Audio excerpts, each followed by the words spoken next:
Hey, Tucker, thanks so much for being here. Glad to be with you, Deepak. I wanted to ask you a set of rapid fire questions. Do you get energized by politics or policy? That's a very good question. I don't have an easy way out and say both, but in some ways both. So I can tell you that for whatever reason, I was bit by the political bug at a young, early age. So I am very um, energized, as you put it, or passionate about politics. Um, but on the other side, I would say I do get I'm very passionate about policy as well, particularly as it impacts the people I represent and certain areas of expertise or interest for sure. I've kind of found a way of kind of really being involved in small business and kind of the policies that go along with that, regulation, tax related issues, licensure laws. Also been very passionate about workforce development, things of that nature. So when it comes into those particular policy areas, I'm very passionate about that as well. Okay, great answer. The next question I have for you is, if you had the opportunity to change a state government process, what would you change? That's an interesting question. So most of my work is in the state of Georgia, um, and we follow a 40-day legislative session here in Georgia. That's typically in the first part of the calendar year, January, February, March. Um, I know some states will have year-long legislatures, or they'll do kind of seasonal, maybe have one part in the first part of the year, come back later in the fall, or whatever it may be.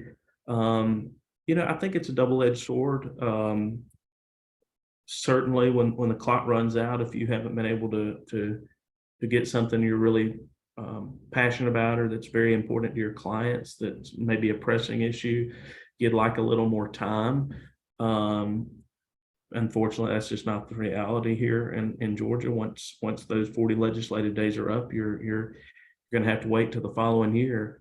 But there's advantages of that too. I mean, because everyone knows the format, everyone knows the time frame. It's very fair in that regard, and it can play to your advantage too. If there's if you're playing defense, things you're trying to stop, if you can ride out those 40 days, you can catch your breath for till the next session. So I that would be something. Like I said, I don't know that I would actually change the time that the legislature is in here in Georgia, but if anything, like I said, that's something that comes to mind. And probably another thing that would come to mind is the amount of legislation that's introduced during a session. I think most people would be surprised that aren't involved in the process at how many pieces of legislation are introduced every year, how many bills, how many resolutions. I mean, here in 2023 in Georgia, we had almost 2,400 pieces of either bills or resolutions introduced in this state. That's a lot of things for us to read and review and make sure that it's not going to negatively impact our members. So it's a lot of legislation to look at. And I know that, in particular, sometimes you'll have legislators that will introduce hundreds of bills in a session. And I hate to say, almost wish there could be some type of cap placed on that. But it's something that's entered my mind when I'm during session late at night when I'm reading through hundreds of bills that have been dropped that probably will never see the light of day, and some of them probably should never see the light of day. Can you tell us, did when you got into this field of government relations, did anything specifically surprise you? I think um, it surprised me at how involved um, lobbyists or advocates are in the process, how much um, access, I guess you would say, we do have to the perfecting, crafting, drafting of legislation to make sure that we are implementing good policy. Um, and I don't say that I was surprised in a derogatory way. I think really when you think about it, it makes a lot of sense. So the advocates or the lobbyists for particular industries, they are that industry's expert. That's what's expected of us. And as a legislator, legislators have a background. They have that that that they come from, but they can't be an expert on every issue in every industry that they have put before them. So they really rely on the industry experts, the advocates, the lobbyists that represent those organizations or industries to be the experts in the room when it comes to crafting legislation. So I think it's a good thing. I think it makes a lot of sense when you think about it.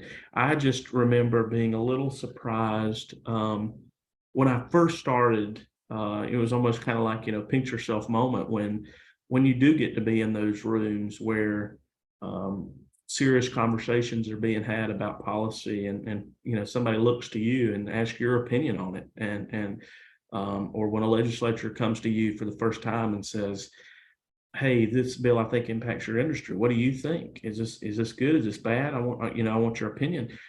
That's a lot of responsibility to bear. But again, it makes sense, and it's part of that balance of good government and of hopefully good policy. And how do you keep up to date with whatever is happening in your field?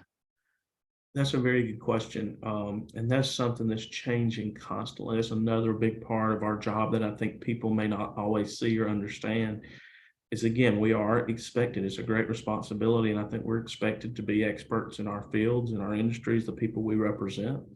So we have to rely a lot on our clients, on our members, on the people we advocate for to educate us to the issues they're seeing firsthand, they're experiencing, how it impacts their business, how it impacts their lives.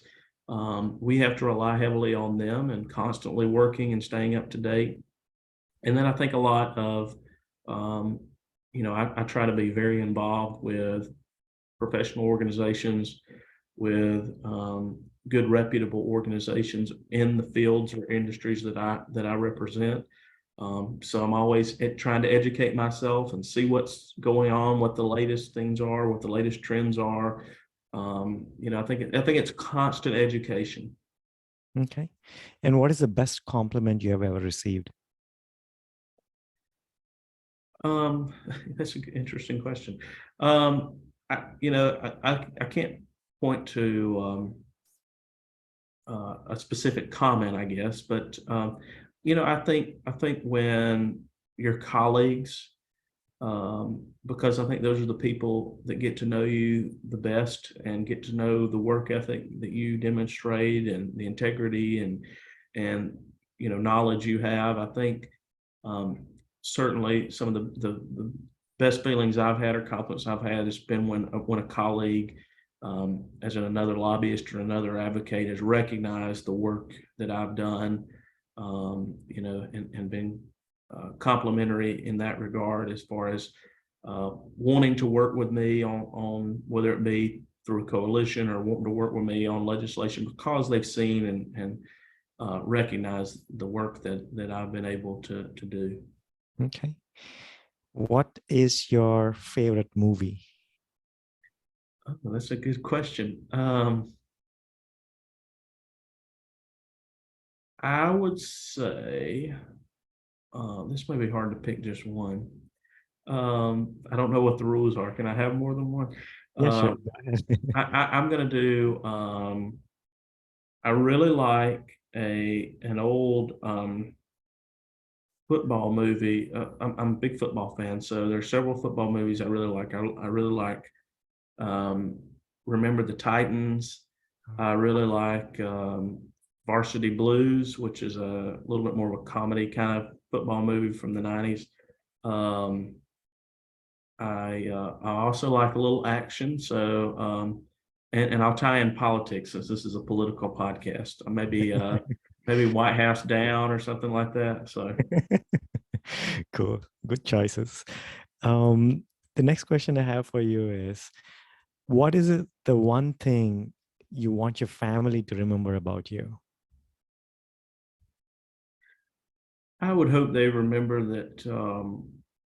me as someone who worked hard, who was principled, honest, someone of integrity, someone that uh, loved his family, loved his community, and the people he worked with, and loved life, and tried to do right by all that he encountered, all the people he encountered, and upheld, I guess, my family name.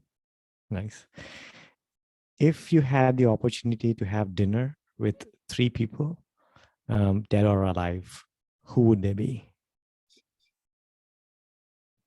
Dead or alive, I would say the three people. I'm a political junkie, so I would say Ronald Reagan would be one that I would like the opportunity to have dinner with him.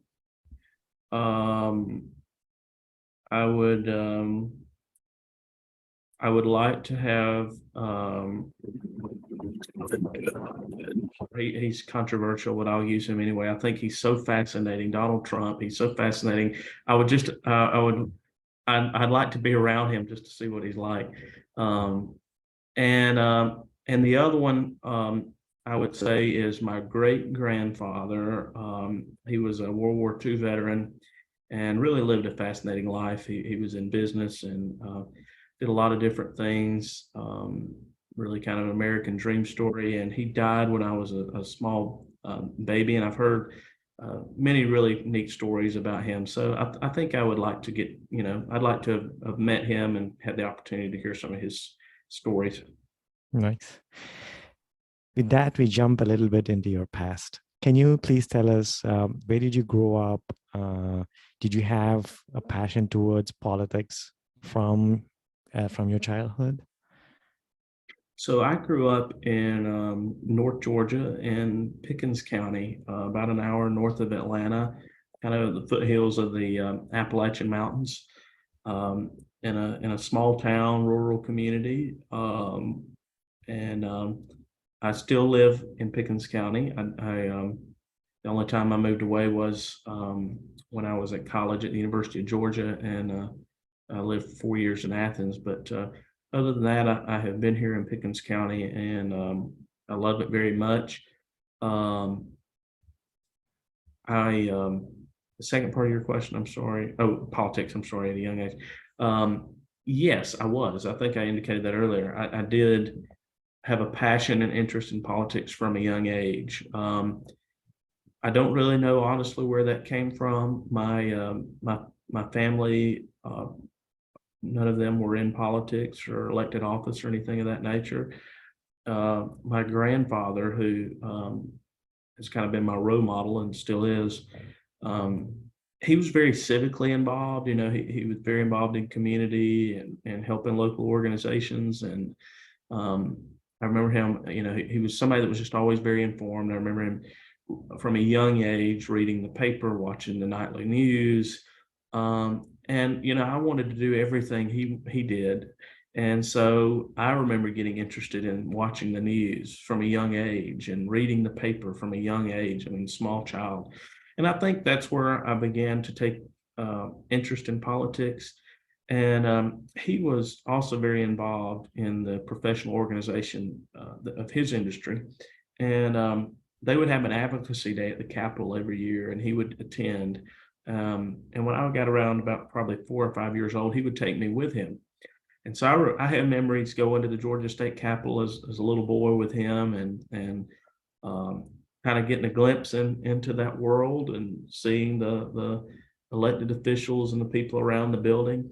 That was at a time I didn't even know what a lobbyist was, but I remember, I think, being in that environment, seeing and consuming political activity through the news. So I think it really kind of sparked an interest in me from a young age. And and it followed with me and only grew as I grew. So Nice.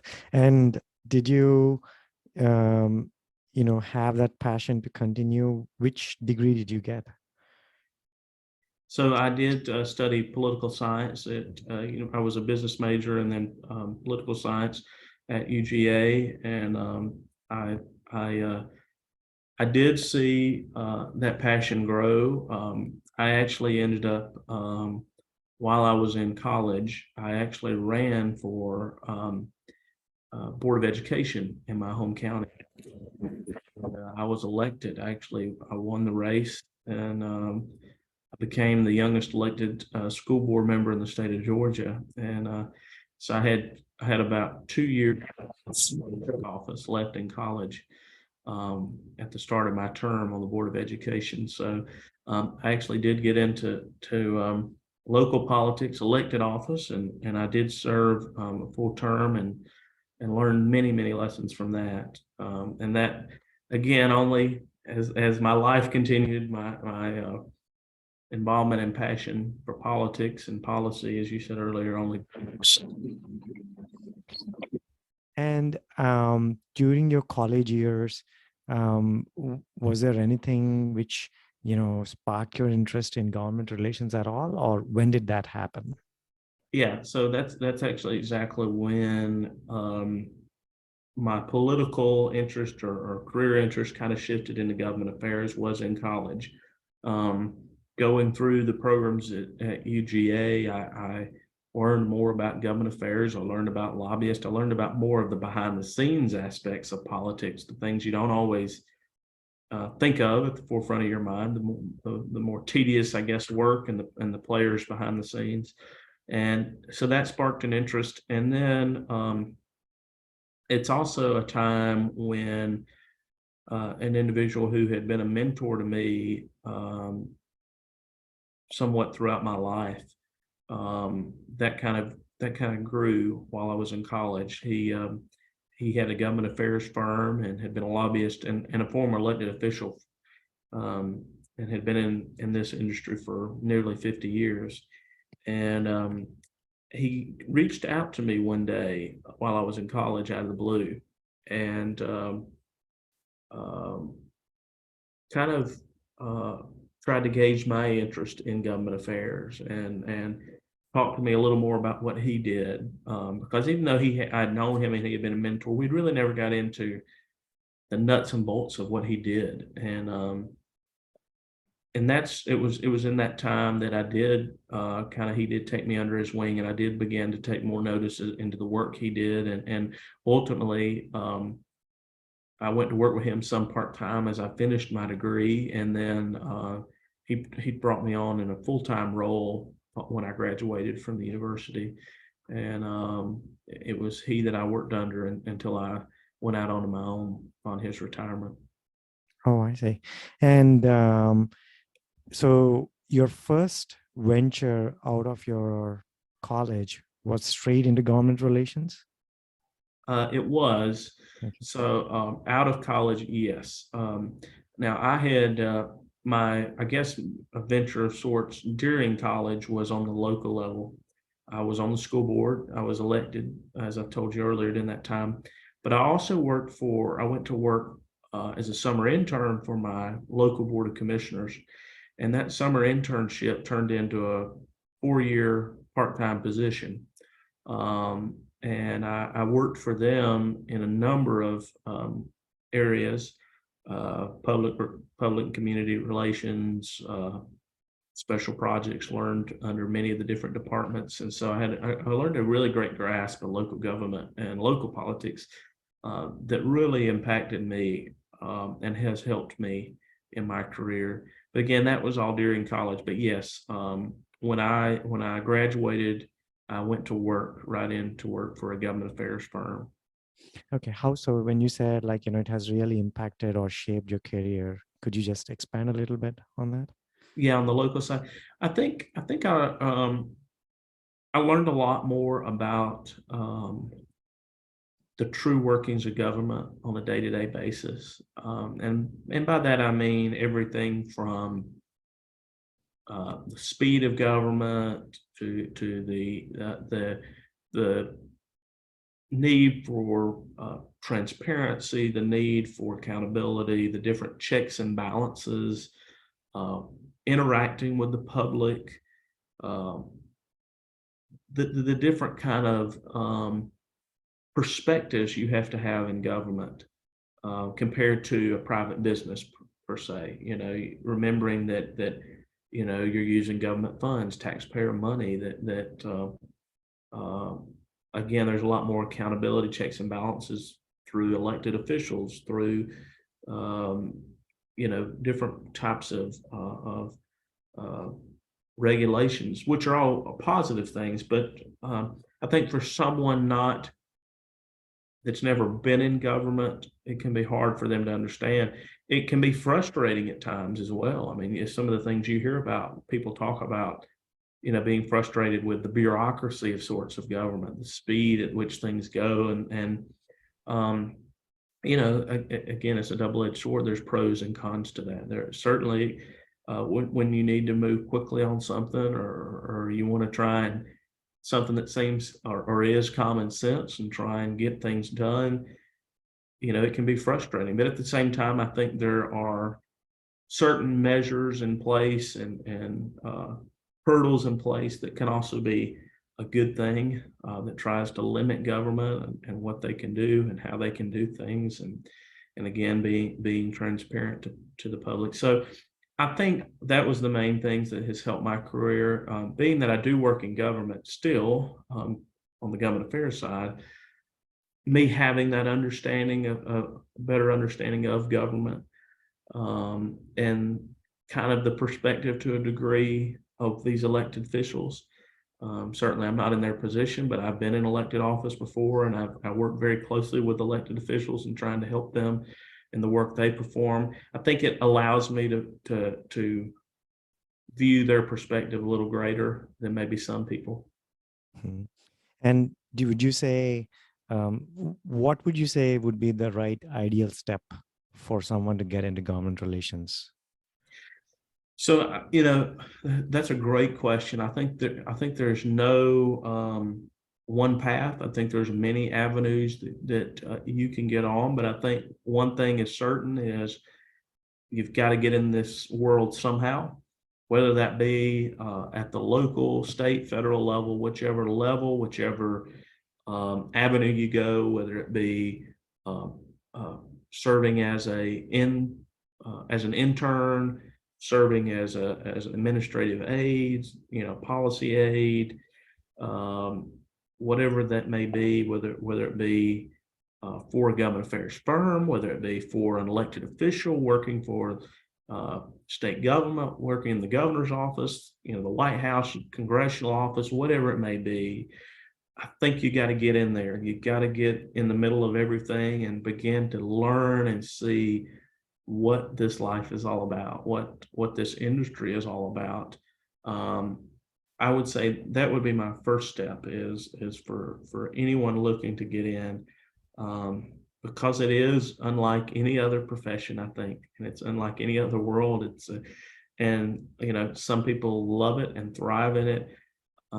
I've seen some people get into it and hate it, and you know, it's not for them. Probably the same like any other job, but I think that's the best step is you've got to find a door to get into, and I think again, it doesn't matter which level or which avenue you take. I know many people, and I think they do very well. And I think ideally this would be great is if you can do both. I know many people who have been, for example, maybe like an aide to a house member. And then after doing that for a year or two, they leave and go work for a government affairs firm. So they get to see both sides of the process and, you know, get the experience on both sides. And I think, you know, that can help in diversifying somebody's abilities and also kind of give them maybe a better idea of what they would want in their career. Because some people like to be on the bureaucratic government side. Some people like to be on the private side in government affairs. Hmm. And now you are the executive director, is that right, at the Conditioned Air Association of Georgia? Can you tell a little bit about what that association is all about and what is your role there? That's correct. So I have my own government affairs association management firm. And of course, one of the great clients that I have the opportunity to work with is the Conditioned Air Association of Georgia. And in our role of representing them, I have been appointed to serve as their executive director. And so we handle all government affairs. I know that's the main focus of this podcast. I'm the registered lobbyist for the association, and we work with state agencies. We work with the state legislature, local governments, on behalf of our members, on behalf of these small businesses, to make sure, basically, in gist, we want to make sure that we have a business-friendly environment. We want to make sure that we have common sense regulation, not over regulation. We want to have a good tax environment that these businesses have the opportunity to succeed and thrive. And, and we also step in and try and help them when they have issues on the regulatory side, when they have issues with permitting, inspections, licensure, and things of that nature. So there's a lot of things we do on behalf of our client and on behalf of our members, and it's just a great, really joy for me to represent them. I have a big heart. My family is in small business, so I have a big heart for small businesses, and that are trying to live the American dream. They're trying to employ people in their communities and provide good services to consumers, and I take great pride in being able to represent them and try and, again, like the things I outlined, make sure that the environment is so that they can succeed. And could you tell us a little bit about any favorite issue which you worked on? Yeah, that's a great question. So one thing I'm very passionate about is workforce development. We have a great gap in the positions open here in Georgia in the trades, in the construction industry, versus the people that are going into those. They're leaving the trade at a much faster pace than they're coming into the trade. It's a big issue. I don't think that it's something that's we see all over the country. It's not isolated by any means. Most industries are having a workforce shortage, most areas of the country. And it's something I'm very passionate about. One, because of the people I represent, and I know it's a big issue for them. Two, I got a little taste of this from my experience on the Board of Education. We work very closely with education policy. We work very closely with trying to get students not only college ready, but career ready. And I think it's something that's an important message I get passionate about advocating for, that there's nothing wrong with a student that doesn't go to college. There's nothing wrong with going to a tech school or going into some type of trade school, or learning a trade, making sure that they can go into a career, good paying careers, right out of school. Is something I'm passionate about, and not only is it beneficial to the students and to those young people, but it's beneficial to our industries. We need those people in those positions. We need good HVAC technicians. We need good carpenters and plumbers and welders and nurses and so on and so forth, to fill many vital roles in our communities. So workforce development is something I'm very passionate about. We've worked very closely with appropriations, trying to get more funding on the educational side into career academies and tech schools and to the vocational education areas. Working with apprenticeship programs, working with kind of career days, and educating young people about the opportunities they have too beyond traditional college. And again, it's nothing against traditional college. I went to college, but it's I think showing that there are more paths than just one, and more opportunities than just one. And with that, we move on to the last segment, where you get the opportunity to speak about your future. I mean, where would you like to see yourself 5, 10, 15 years down the line? Or if you'd like to share anything which we might have missed out on, like any advice you would like to share, do's and don'ts of government relations, anything goes here. I'll start with some advice, I would say. For anyone getting into government affairs, for anyone getting into this industry, um, no one is as capable on their own as they think they are. No one's as smart as they might think they are. No one can do everything on their own. And the quicker you learn that, the better off you'll be. It's important to collaborate. It's important to work with people. It's important to engage in dialogue and build relationships, not only with legislators and folks in the political arena, but with other colleagues, with other people in the profession. Build relationships and lean on one another. You know, there's oftentimes where I'll experience something or I'll call on someone that I've been able, another lobbyist I've been able to build good rapport with, and that many are friends. And I'll say, hey, what are your thoughts on this? Or have you ever experienced this? And vice versa. I've had them call me and, have you heard anything about this issue? Or what do you know about this? Those type relationships are very important. And I think anytime that you can build coalitions, that you can, again, collaborate with people, the better off not only you'll be, but I think probably the better policy will be too, when you get more people involved and looking at things from different perspectives. So again, I just encourage that type of engagement in government affairs. And the other thing I'll say is I had many people tell me early on, and it's something that I always try to keep front of mind, in that your word is everything in this industry.